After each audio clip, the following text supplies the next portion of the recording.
Welcome to a brand new wave, drowning out the noise that's tame. Liberty whispers through the brave, breaking free from every chain. Nullify the rules they crave, crypto beats that pave the way.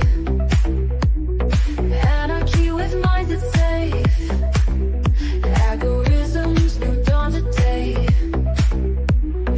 Out of bounds and out of sight, building futures pure and bright. Escape the grip and win the fight. Welcome into the legacy ride. Beyond control we take a stand, casting off the iron brand. Freedom flowing through our hands, revolution's our command. Decentralize the way we plan, all together we expand. Breaking shackles for the clan, in this journey we're unpanned. Out of bounds and out of sight, building futures pure and bright. Escape the grip and win the fight. Welcome into the legacy ride.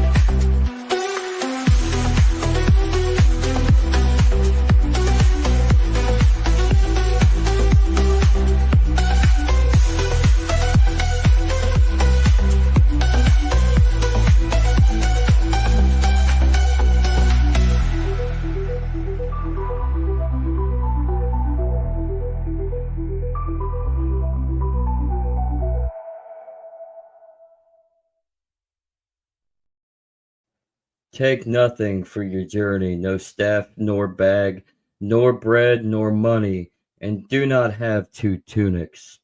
And whatever house you enter, stay there, and from there depart. And wherever they do not receive you, when you leave that town, shake off the dust from your feet as a testimony against them. The word of the Lord. Welcome to Crypto Wednesday. Let's decentralize this shit.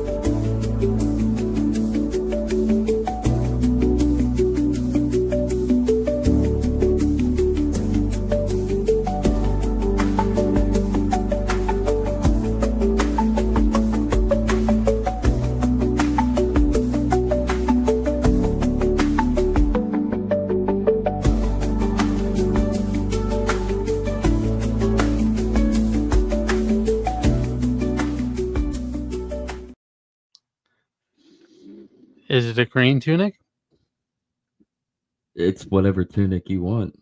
You want it to Well, be it green? depends on where I'm at. Am I in the fields? I am in the ocean, or am I in the in the volcano? Really, I just want to be breaking some pots and get some rubies. I mean, for you, you can go wherever you want. Where I'm treated best? Sure. Where you treated best, yes. Where you treated best. Wherever God calls you. If that's to be treated best, great. I don't Sweet. think you're gonna be treated the best though, regardless. Because you're too good. People Me don't like good. goodness. Yeah, people I'm a don't like podcast kindness. co-host. I'm here to give the tough questions. Mm-mm. What's the tough questions there, champ? Why aren't we playing September like we did earlier this month? That's a great song. That's the tough question. Because that was at the beginning of the month. We're in the middle, almost to the end of the month. So we can do it at the end of the month. Got it. Thanks. God. Yeah, well, Tough next, questions. yeah, okay. So next week we will end the show with September. There you go. Okay. There you go. Next week. All right. Just for This is you, like- old bald head. This is like Seinfeld. You- To start and end you with the know what? same exact line. I don't care if the two bears eat me. Go forth, bald head. I had to give him a break. You need to go to Bethel. It's called Bethel's calling you. Go to Bethel. All right. You fool. Well, You let's do this first, fool. and then I'll head to Bethel with Bitcoin. Well, you're a fool, as Samuel says. You are a Yeah, fool. I know. 2030. 2030. 1 Samuel, right? Let's be specific. It's 1 Samuel, not 2. It's 1 Samuel 2030. You son of a bitch.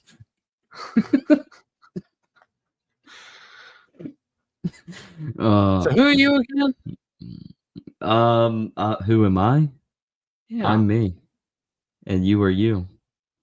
I thought you were the And we are legacy we. of Jennifer and Kaiser. That's Zachary I mean, Kaiser. and that's Andrew Joseph. So I think they've already established who we are. We're two dangerous retards trying to speak the truth. And in this case, it's Crypto Wednesday, so let's speak the truth. Let's evangelize our purpose within God. Jesus Okay. has sent the apostles out. He has summoned them to be able to heal and cure diseases and to exorcise demons. And he has told them to go out and take nothing. For your Interesting. dependence is on God. That's the relevance of it. There's an interdependent little metaphorical idea going on there. Interdependence, where it's relationship with God. So you are dependent. You are to surrender yourself, your vulnerable self. Let those vulnerabilities out because God has you and you got God. Sounds like a pretty good deal. So in this case, I think the evangel for us is what about the idea of decentralization? Look, we're coming very very rapidly close with the administering of AI and LLMs and a post world of automation. It's rapidly coming. We don't know when it will truly fruition. It could be in 6 months, 36 months, 48 months, 5 years, or that doesn't make sense. That's 40. How many months is 5 years? Whatever. 10 years, 20 years, whatever. Right? Could be 100 years. We don't necessarily know, but we're moving rapidly into the next scope of society. 5 And 5 years is 60 months. Okay, 5 years is 60 months. So okay, so yes, so 48 months, 60 months, 10 years, 20 years. Building But towards a singularity, baby. yeah, building towards the singularity. It could be a good thing or a bad thing. It depends on what you're talking, how you go about it, right? Yeah.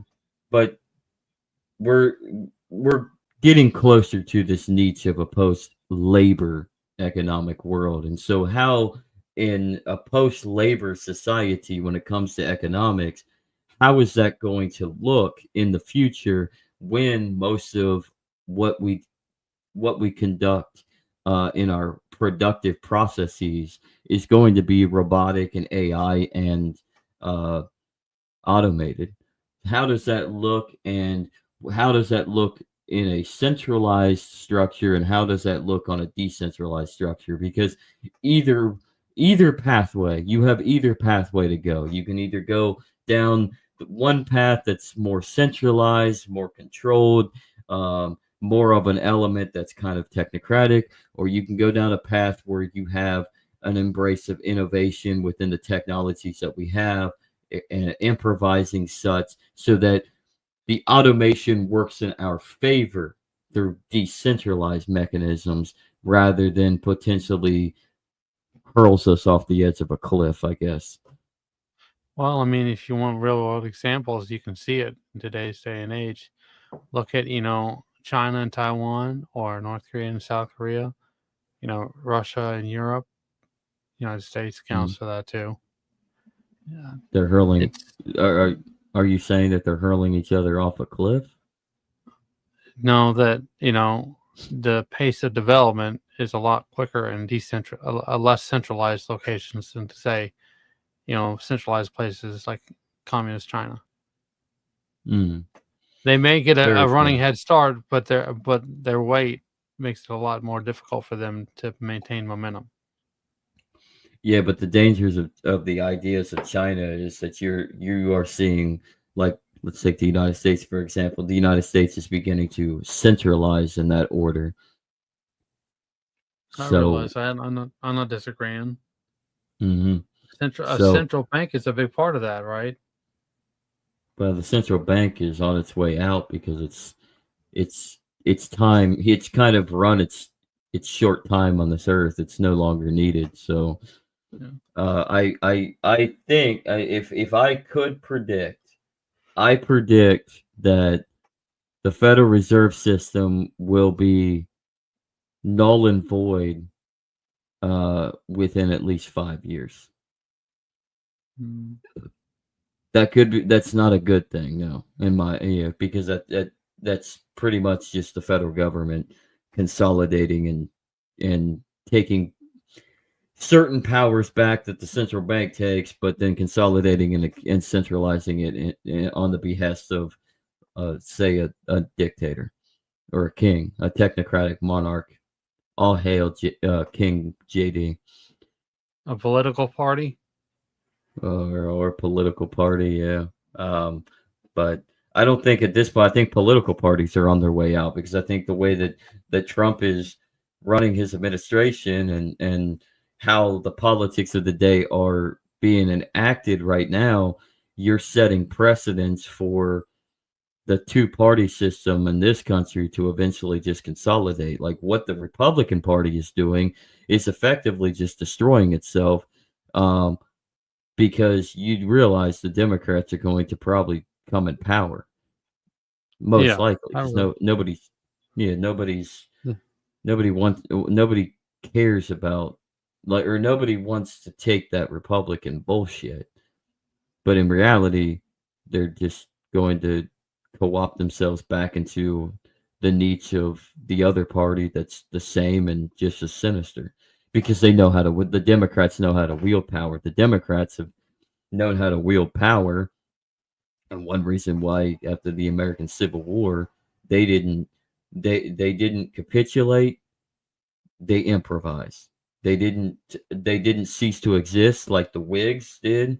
Um, like the Whigs disintegrated into multiple other different parties, and eventually the Republican Party was born out of that chaos. The Democrats just improvised and they innovated and they used policy to their advantage. The Republicans gave them the base, and the Democrats took it, and eventually the Democrats came back into power. They're smart to power. They know how to wield power, and it uh, goes back to Andrew Johnson on it, or Andrew Jackson, excuse me. Jacksonian Revolution, eh? Jacksonian Revolution, which is not a good thing. Yeah.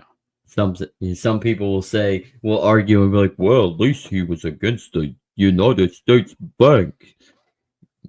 Yeah, but he was also for consolidating executive authority and centralizing federal power. So, I mean, not really a good thing. So, yes, Yeah. he was against the bank. Congratulations, Andrew Jackson. But he was also against eroding your rights and centralizing federal authority so that the United States, uh, imp- uh, the United States becomes empire rather than the Jeffersonian revolution of a decentralized empire of liberty. Man. There was a video game that kind of went through and kind of gamed out uh, Jeffersonianism. It's called BioShock. You should check it out. Oh, I love BioShock, man. BioShock is Yeah. amazing. The So, third title. Yeah, it was very good. oh, the third one, when they're actually on, like, the what is it? It's a Zeppelin. Yeah, I I think, believe so. yeah. I think they're, yeah. So, and you actually get to be part of the society rather than the ruins. in the Right. from the first one. Yeah, Yeah. I love that one. What is that called? BioShock. It's called BioShock Infinite, isn't it? I believe so. Yeah. Yeah, that's a great game. I'm gonna go get that game again. I have yeah, Right. just to play it. Just to play it. I need a good game to play. So I haven't played games in a long while. I kind of Yeah. want to play Midnight Club 2 BioShock is always Infinite. fun. You can tell how old I am. You're a loser. You can tell how much of a loser you are. Loser. Midnight Club? Dude, Dude, Need for Speed. Underground. Fuck Midnight Club. I I never love played Need for Need for Speed. Speed. I'm a Need for loser, Speed man. Underground. Need for That's Speed why I'm a Underground. The rest podcaster. of the rest of the Need for Speeds are fake, gay, and retarded. I like You know what is a Underground because fake and it's retarded? This video. decentral, You want to get into it? decentralizing into the video. Yes, let's do it. All right, here we go. I believe that if you're working in AI and you're not addressing what's coming with the automation of whole jobs and how we as humans are going to be able to live and thrive in that world, then you are not doing due diligence with what's coming. It is up to us, the creators, the technologists, the innovators that work in AI, to help guide the rest of the world with how to adapt to this new world. And I think that even lawmakers, politicians, and the creators of legislation need to seek answers from the technologists. It's time to unite forces and play together and get ready for this incredible new world that is hurtling towards us at rapid speeds. I believe that artificial intelligence will transform our entire economy. And what everyone is avoiding, because it's such a heavy topic, is how this new paradigm shift could create unprecedented levels of a level of wealth for everyone. What? Julia, are you crazy? Have you lost it? Let me explain what I mean in today's video, which is on, yes, y'all want me to talk more about this, so it's on the post-labor society. And we're talking about how new decentralized systems could create universal wealth. Hey, if we haven't met, I'm Julia McCoy. I used to run a 100-person writing agency. I got out of that when I saw AI coming. I knew that GPT and what it was capable of would change content creation forever. And boy, did that hunch pay off. Now I work full time. I lead the strategy of our custom AI integrations at First Movers, which is where we help entrepreneurs, business owners, and marketing leaders become first movers in their category. We uncover novel Entrepreneurs. solutions with customized AI build-outs Coders? that revolutionize their Entrepreneurs. operations Hold up, and Princess. processes. Look, our calendar is What about our I'm calendar? I'm an entrepreneur and he's a calendar. You mean that we can get help through this first work system to I become need a better lot of help. entrepreneur calendars? We can be entrepreneur calendars, Andrew. I wonder if the loony bin's busy this time of day. I gotta go check myself in. I hear they sell calendars. They shut them down in 1963 gradually. Thank you, You can Kennedy. see why I'm bald. Yeah, thank you, John F. Kennedy, for signing the Community Mental Health Act. The loony bins are Yeah. gone, and Andrew has no place to go. Me neither. I need the old Arkham Asylum as well. Well, I can always go back to what I was doing in Knoxville before, sitting on a bench all day long and then waking up at 3 o'clock in the morning and looking inside the building while people are doing shift change security. Oh, wait, no, that was somebody else. I was doing security. Oh, Anyways, I thought you were let's about. let's get I into thought it. you were about ready. You're Forrest Gump. Yeah, something like that. Do do do do do do do do do. filling up like crazy. As of right now, the consultations with us are completely free, but you must be a serious business with actual operations and marketing to automate. If that's you and you want to gain the first movers advantage, we can grant your wish. Go to firstmovers.ai to learn more. All right, so 2 books that I definitely recommend. The contents of these books have definitely gone into today's topic are these. The first one is Liquid Rain by an economist, Tim Rootman. This is a super hefty 400-page fiction that categorizes itself as neither dystopian nor utopian. It's a sci-fi novel about technology, our future, and AI. Or you can just and it presents a read very Ayn Rand. real potential of living in the future of some. She isn't anything. That isn't anything like human action. That's all I'm saying. Yeah, but it's nothing Thing like called the Fountainhead. ungovernance, Yeah, I guess. where there is decentralization and ownership through tokenization, DAOs, shareholder ownership in this new society. Oh, I think that you Bitcoin. learn a lot of truth from fiction. So that book is See, definitely a Crypto good Wednesday. one. And then this one, A That's Brief right. History of Neoliberalism. It's a short, easy read.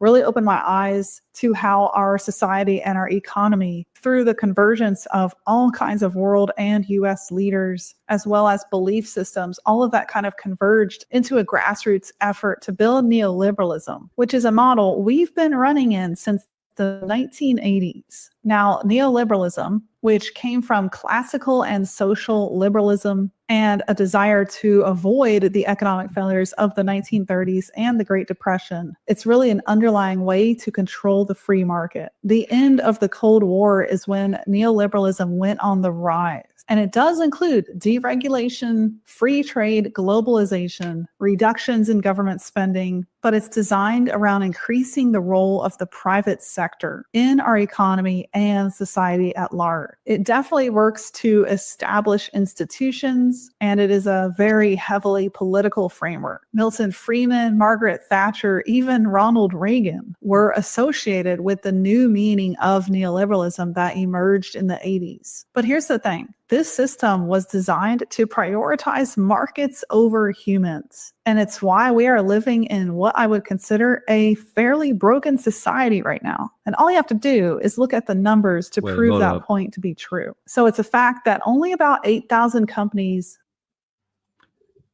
A system that is designed to have markets over humans, but isn't the market humans? Or it's supposed to be? Well, she said, broken markets. I thought broken families. I think that's what she said. Is it sad? That's the first thing that come to mind. What, broken families? Yeah. Yeah, it's kind of sad. Why are you so black-pilled, dude? I breathe black pill. Oh, swallow the white pill every now and again, every morning. When you go to bed after this and you wake up this evening to get ready to have your night, aka day, take the white pill instead of the black pill. I know you have two pill condenser, 2 pill containers. Throw the black pill container in the garbage.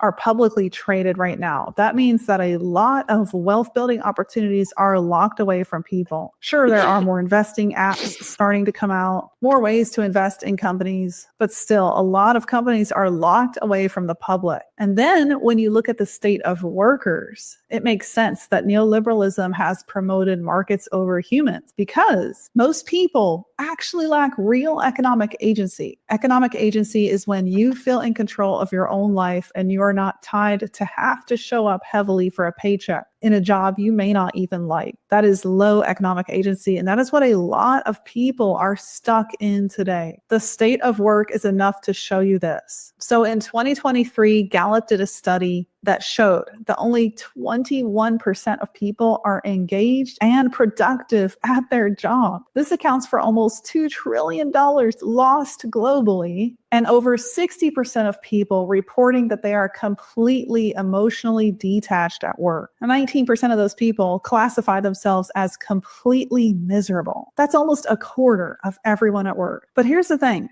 So think of it as like a TV ad with a catalog component where I can choose on the Roku app and immediately. We are on an economic operating system that wasn't designed for the AI age. And like I said at the beginning of this video, I believe that if we, the people working in AI, innovating new solutions that will affect people's jobs. If we are not banding together to think of solutions to install in the new era, in the post-labor economy, then we are not doing our fellow humans justice. We have to think about this and band together. Seriously, I mean that. If you have thoughts on what the post-labor economy should look like, I'd love to hear from you in the comments of this video. Share your frameworks and your thoughts. Make them public. I am working on developing my thoughts and making them public when I think they make sense. I don't want to gate this from anyone. So we're entering an age that is best defined as the great decoupling, where human labor becomes increasingly disconnected from economic value creation. With AI diagnosing diseases arguably better than doctors,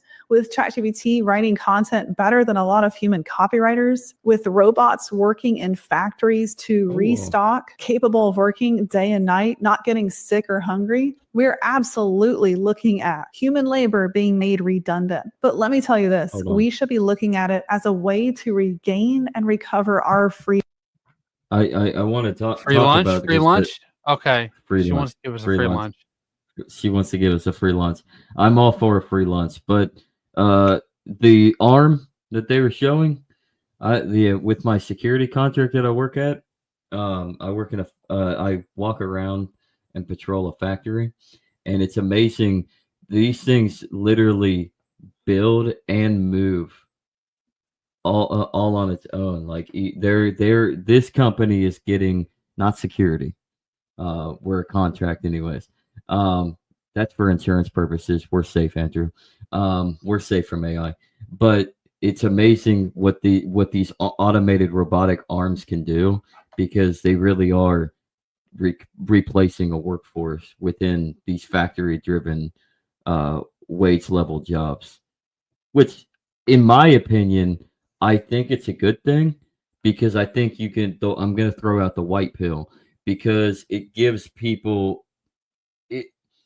I hate to bring in natural selection, but it brings in a concept of natural selection within the market. It basically just gets rid of the wolf pack. It gets rid of the wolf pack. It gets rid of the unengaged and deplorable meat sacks that are really just there to get a paycheck, like, in my opinion. So, because really, when you have such a large workforce within these factories, there's not a whole lot of people that are actually doing work. Most people are standing there watching with their thumb up their ass, so to speak, while you have a core group of people. Sort of like construction, yeah. I see that every day when I go across the Carroll Cropper Bridge to Kentucky. They're working on the bridge right now. They're still not finished. They've been on it since like March, and they're just now getting halfway done.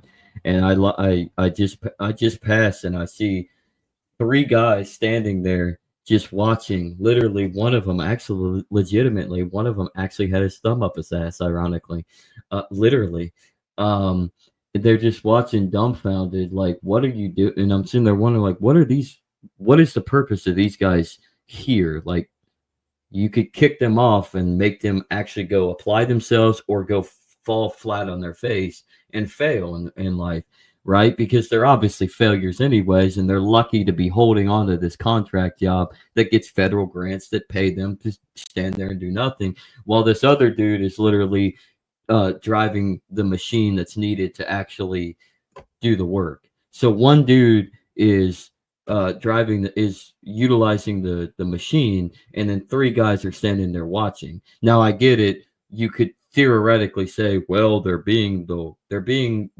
watchers. Like, yeah. Who watches the watchers, man? Yeah, so like, they're being the safety watchers. So I guess you could say that, but really, do you really need that? Because that really they're not really paying attention. Right now, I guess technically we do. 20, 30 years from now, probably not. Theoretically, yeah. But I mean, that goes to the point, is like, as we automate, we're the positive of it, as we're automating, is we're pushing away the unproductive out of industries.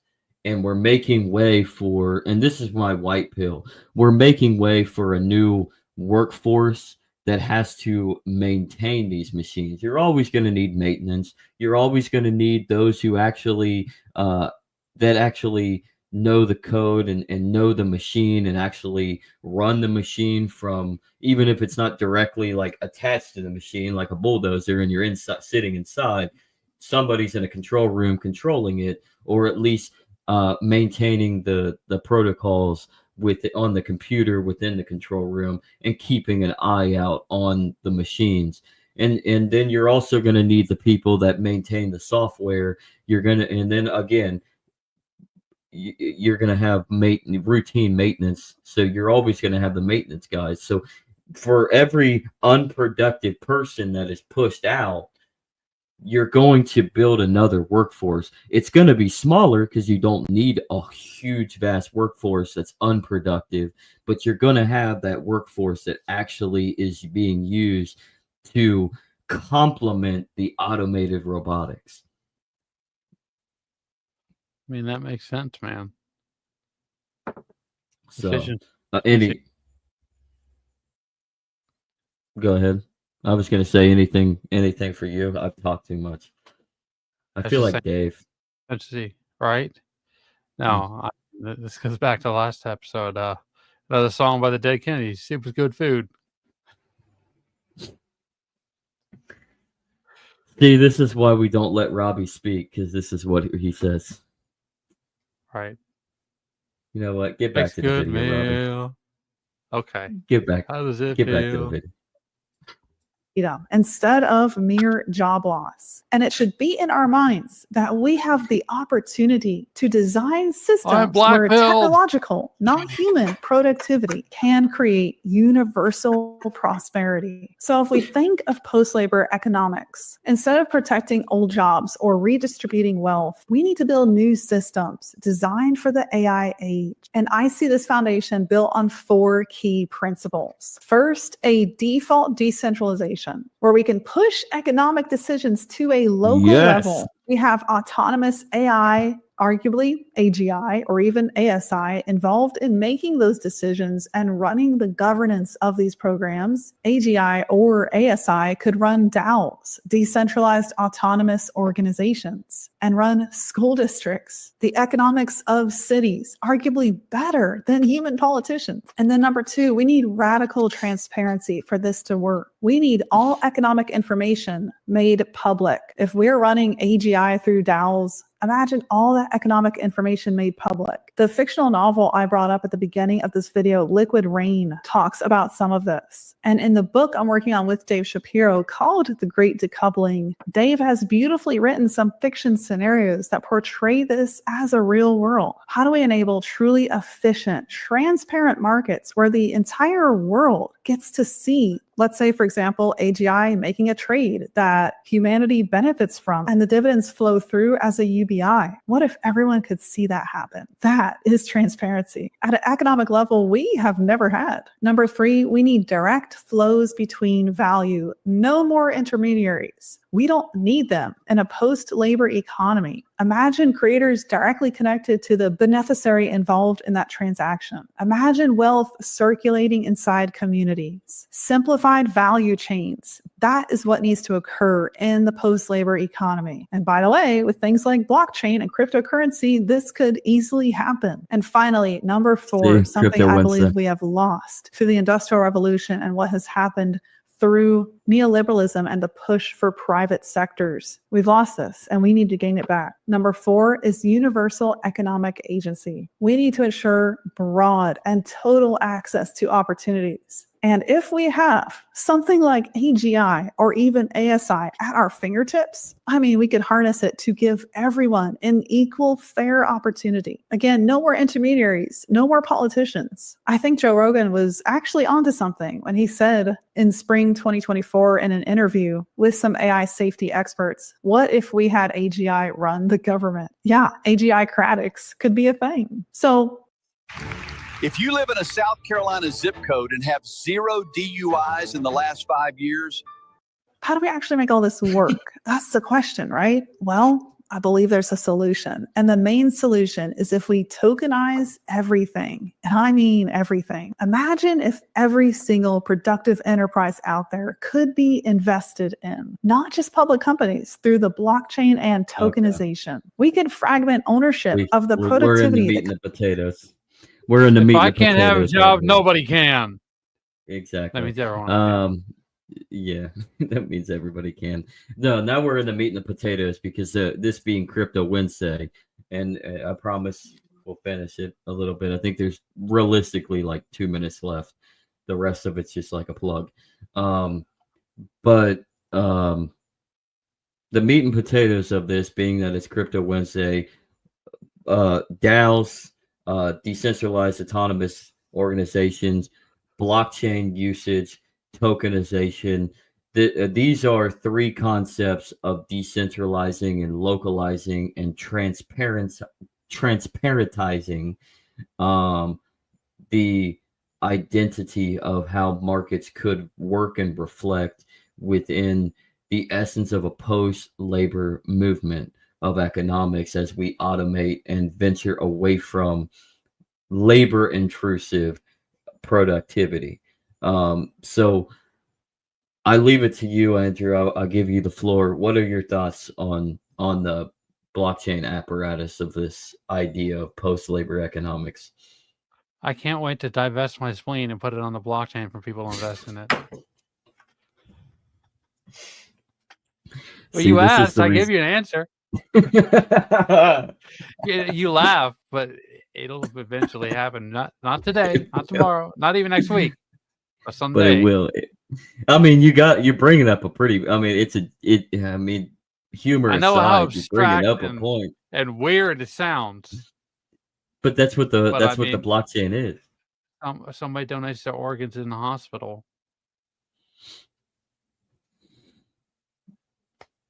I mean, I mean, let's utilize that as an example with the blockchain. I mean, the simple fact is the people need organs.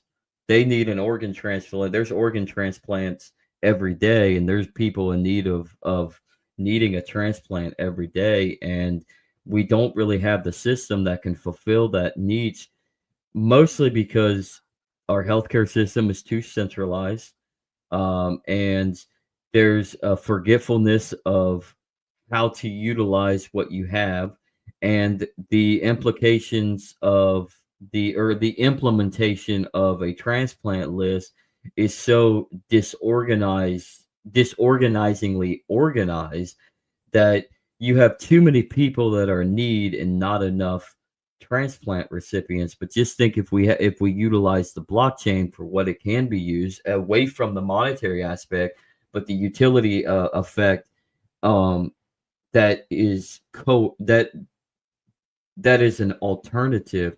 Just think of how regulatory we can use on the transparency, the organization. It's always there to keep a record of who needs a transplant, who has a viable blood type to give that transplant, and you can have an organized field to be able to find donors quicker so that you can save lives than But what Andrew we have now. says, we don't do that here. They're talking about it in Argentina. They're also talking about other things in Argentina, but we don't talk about that. But yes, go on. I just, yeah. I mean, you make very good points. It's really about cultivating an environment where people can actually do things that are out of the ordinary. And you know, they used to call it, what was it, cowboy science, I think, or something like that. And Yeah. back in back in the 60s and the 70s, even in the 50s, we don't have the money for that nowadays. But with this kind of environment, we have the potential to jump back into stuff like this, things that are out of the ordinary that people wouldn't think in 1,000 years you could do. Maybe say you want to buy a house, you do this. There's a place you go to, and it's all above the board. There's they've got a good record. Say, I want do this for for the money for a house. Let me sell my spleen, and you guys can put it on blockchain and have a QR code associated with it, and people can invest in it, and you never know. I know it sounds ridiculous, but creativity comes with imagination. Yeah, I mean that's the thing about the blockchain, right? I mean, and what what its useful capabilities can be, if used right. If used for a fulfillment of the betterment of society rather than number go up, and a displacement of how the blockchain initially came about and what the purpose of it is. As we continue to improvise, we can decentralize it. We can live on a decentralized structure that's centrally uh, constructed through our own creativity. So you can create other means of different niches within the market, and you can apply it and you can combine it, and it would make for a better world, in my opinion, to have All that it takes is a little capability. courage to take a risk and move forward. Yeah, and the courage right now is to divorce from politics, and people are not ready for that because the system is cannibalizing itself. But that's a good thing, as the political systems are cannibalizing itself on their overt, centralized, uh, capitalistic, socialistic structure of comparison. This left-right narrative paradigm, etc., etc. In the background, we're implementing means to propel ourselves away from that need. So as the system kills itself, we can come out of the system with something better that actually focuses on individuals and communities doing better things to promote benefits in society. And I think that's the best part of post-labor economics, to understand the concept that things are changing. Things are a changing, but things are changing, and they don't have to change for the worse. They can change for the better. And you can utilize these mechanisms, and you can adapt to the automations that are coming about. And through that, you can create concepts where you can earn something, specifically of tokenizing these automated AI systems that are going to do our labor productivity in the future, so that your investment in your tokenized investment gives you a residual passive income, and then you have the ability to actually invest in yourself in a more relaxed leisure aspect of being creative. And so then you can still have the old market systems in our day and age now, but on a localized level, where then you end up creating some sort of niche that you want to get into. You learn. We talked about this with William actually not too long ago, to where you learn something, like say you want to invest in uh, becoming a barber. I mean, the robotics, the world that we live in, is probably going to have automated salonists. So you're probably going to have a hairstylist, and it's probably going to be cheap as the technology evolves, and all this AI, all this automation is going to bring costs down, and it will be cheaper. It'll cost, like, say, $1 for a haircut, but you could have somebody that really wants to be a barber, really wants to undercut in the market at a premium level, to give people what they're missing when they go to the automated barbershop, which is that human contact and that human touch and that human element. And then, yes, it's going to be a premium cost because you're involved. But people are going to be willing to pay that because we live in a more cheaper society, on the effect that we are evolving economically into an innovative structure, to where we don't have to give our bodies anymore to break them down to be productive for somebody else. So now you're doing something that you really want to do, and somebody is coming in to pay a premium to you, say $100 for a haircut, but they get that human touch rather than pay the dollar down the road to just get a quick cut from a quick basic cut from a robot arm. Yeah. This lie back thing in England. Should we get back in, or do you have anything else to say, or should we just finish up and forget the end? I've just got a couple minutes. Let's finish it up. All right. Comes from AI, not humans, back into the pockets of almost every human. This is possible if everything becomes tokenized, if small businesses themselves become investable, if communities can own local resources, if value creators can capture their worth. If we know that there are only 8,000 stocks on the New York Stock Exchange, then we know that 99% of businesses can't even be invested in. If we don't need humans to produce capital, we can replace that with automation and AI. We can take the dividends from that machine-driven profit and tokenize almost everything. That is called tokenomics. And that, I believe, is the future of economics. Tokenomics is an investment-based futuristic model that could solve many problems in the problem of economic agency, where people feel in control of their lives.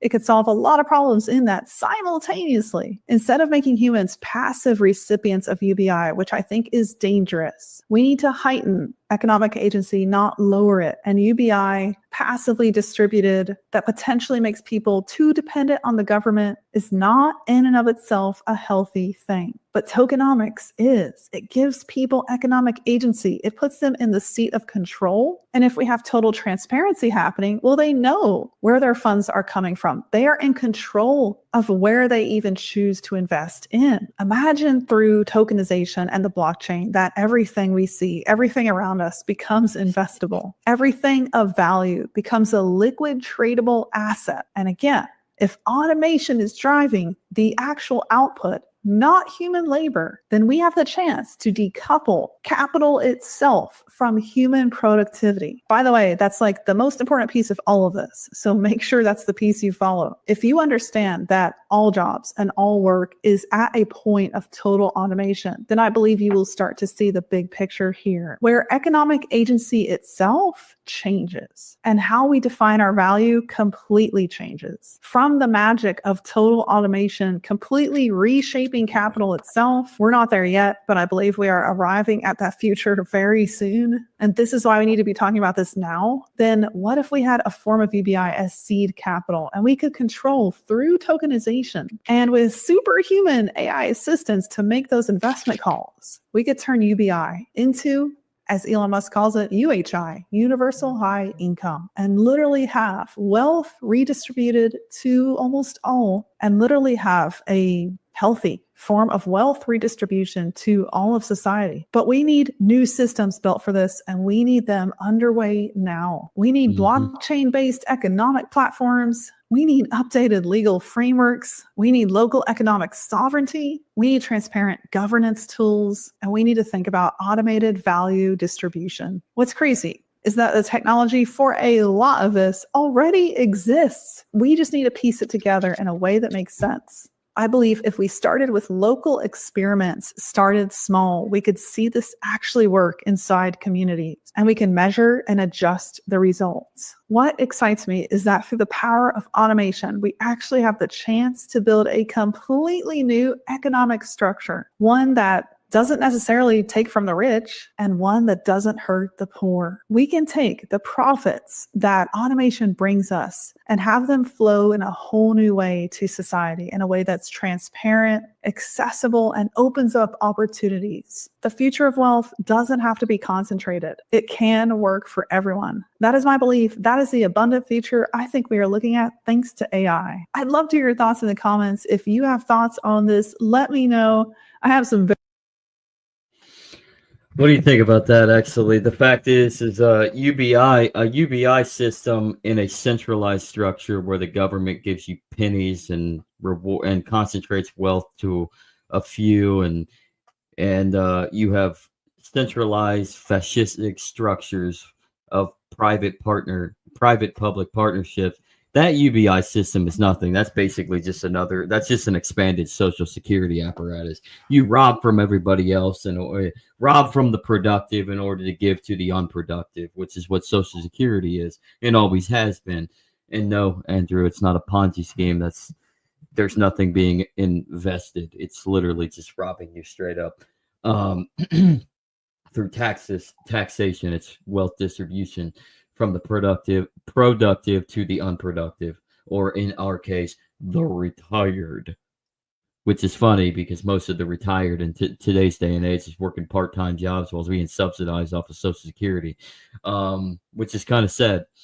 But to have a UBI structure that's based on a blockchain apparatus, tokenized through what she referred to as seed capital, that you can apply through investment, through that tokenization, reapplying it into the economy of automated systems utilizing AI, AGI, etc., and thus building an activity of being more creative with your wealth and in benefiting society through capital, not capital displacement, but capital replacement, with everybody in the field investing through tokenized blockchain redistribution.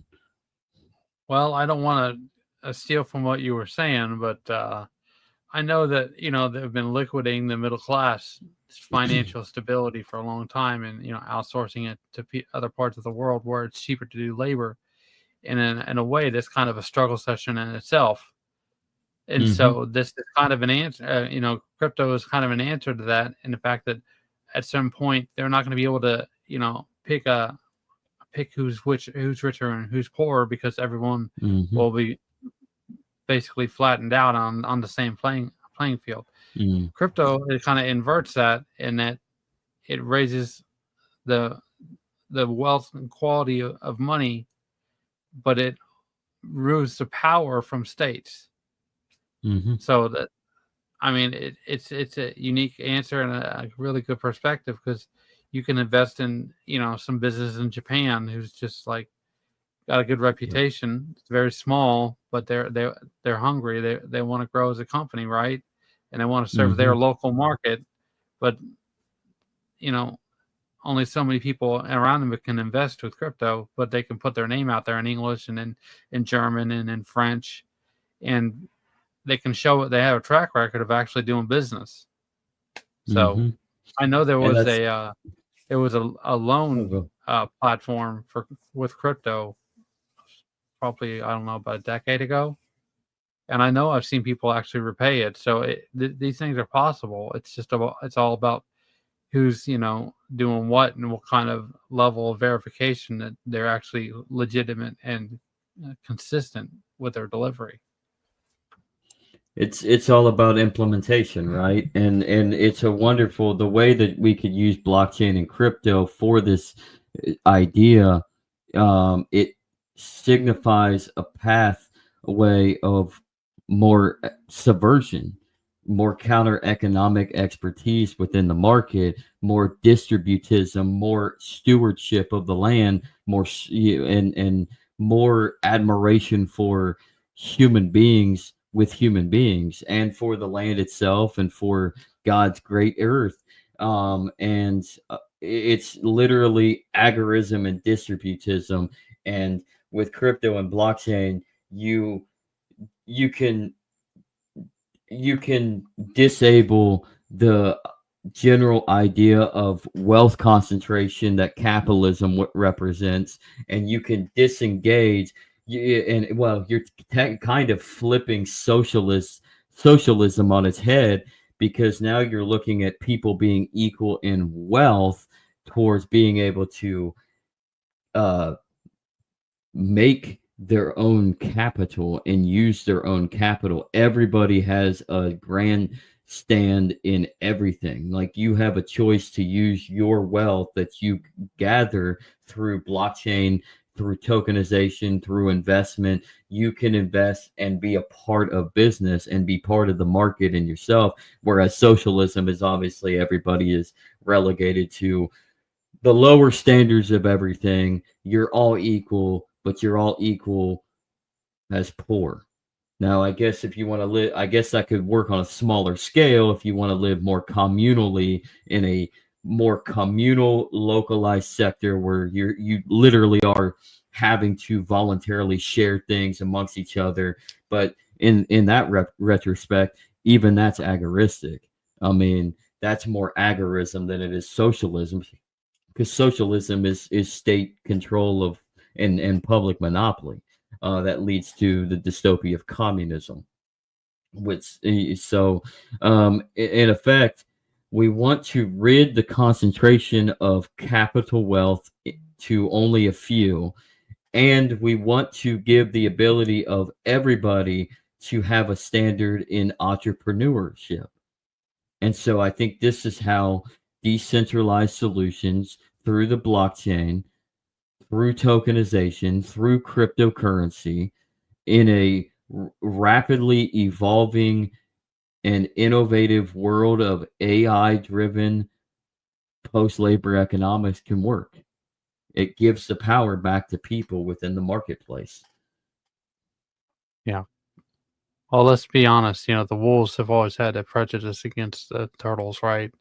They've always had the power game, but the turtles have always been a little smarter than the wolves. It's all about how you build it out, and the turtles are finally going to come ahead in the end, and they're gonna pull through and win first place.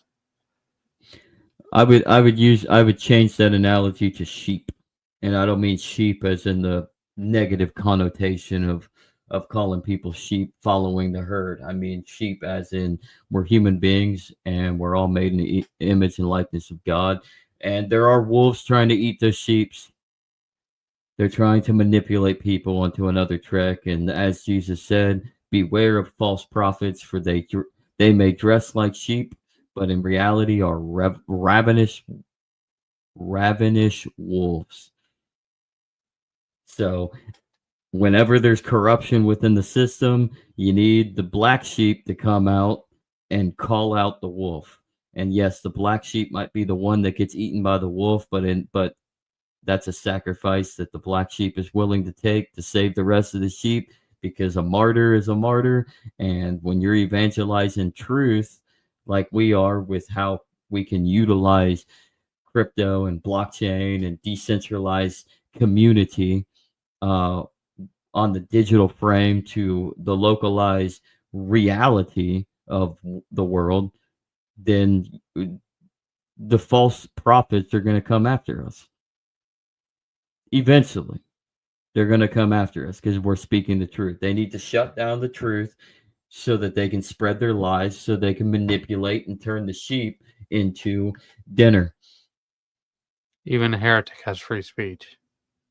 Yeah, even the heretic has free speech, but how do you break out? How do you condemn the heretic politely through their free speech? By calling them out on their bullshit. Because you have free speech. Everybody has free speech.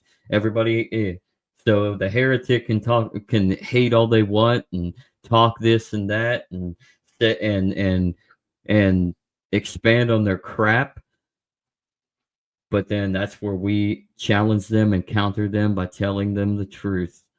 And who are you going to believe? The heretic that's trying to kill you, or this person that's wanting to relegate you up to what your true standard of life is, your true purpose in life, to be a true steward of this creation.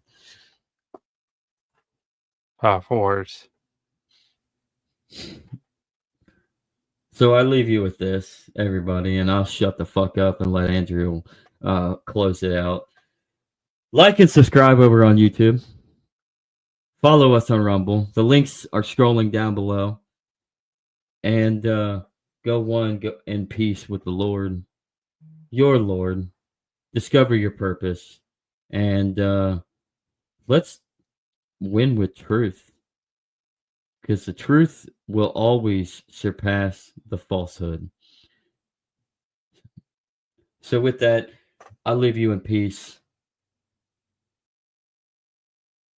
Power loses through mockery.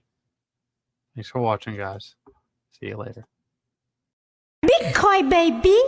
Hey, yeah, this is Bitcoin. I'm back. The king of the rap shit. I'm back in this Bitcoin, baby. I'm back in this bitch. Flossing fast cars and rolling with my clique. The king of the rap shit, the real OG. Whack ass rappers got nothing on me.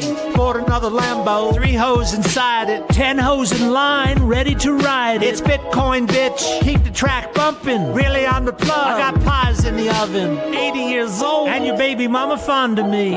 All she wanna do is smoke my broccoli. Private jets from Rome to Ibiza. Lisa, Jenny, Julie, and Maria. Every day I gotta give thanks. I got bitcoins in the bank. Bitcoin, baby. I'm back in this bitch. Bitcoin, baby.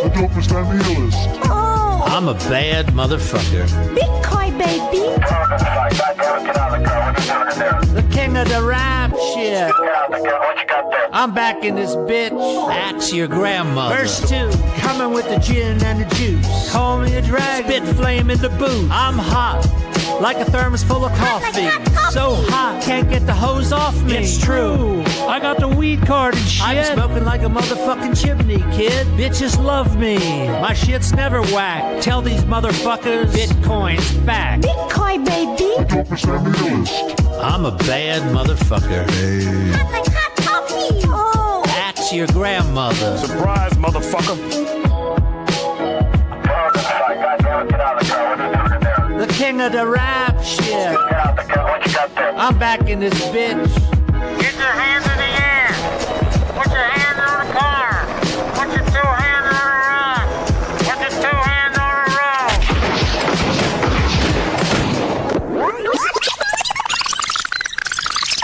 Bitcoin, baby.